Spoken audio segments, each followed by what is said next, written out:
ઓલપાડના કાંઠા વિસ્તારમાં પવન સાથે વરસાદ વરસતા ખેડૂતો ચિંતામાં મુકાયા અને પાકને નુકસાન માવઠાના કારણે ઉનાળુ પાકને નુકસાન થયું હતું.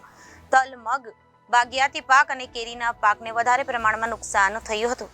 ઓલપાડના કાંઠા વિસ્તારમાં પવન સાથે વરસાદ વરસતા ખેડૂતો ચિંતામાં મુકાયા અને પાકને નુકસાન માવઠાના કારણે ઉનાળાના પાકને નુકસાન થયું હતું. તલ, મગ, બાગાયતી પાક અને કેરીના પાકને નુકસાન થયું હતું. નુકસાનનો સર્વે કરવાની ખેડૂતો દ્વારા માંગ કરવામાં આવી હતી. ખેડૂતો દ્વારા પાકનું સર્વે કરી નુકસાનનું વળતર આપવા માંગ કરવામાં આવી હતી. જયેશ પટેલ, ખેડૂત આગેવાન.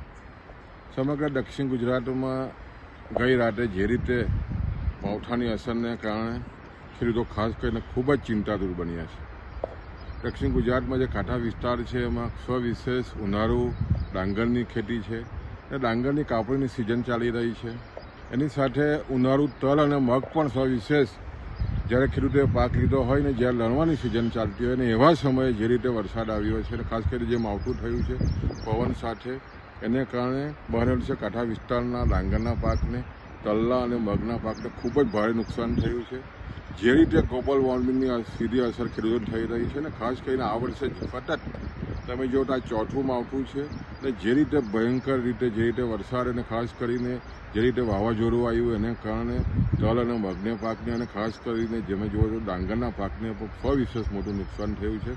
ખેડૂતો નિરાશ થયા છે અને આદરણીય આપણા મુખ્યમંત્રીશ્રીએ પણ જે રીતે તપાસના આદેશોને ખાસ કરીને જે રીતે નુકસાન થયું છે ખેડૂતોને સર્વે કરાવીને ખેડૂતોને તાત્કાલિક સહાય મળે એ દિશાના જે પ્રયત્ન આરંભ્યા છે અને ધન્યવાદ છે. ચોક્કસ અમને આશા છે કે આવનાર દિવસોમાં ખેડૂતોને જે નુકસાન થઈ રહ્યું છે એનું પૂરું વળતર મળશે. Reporter Arvind Rathod, Janadesh news, Surat.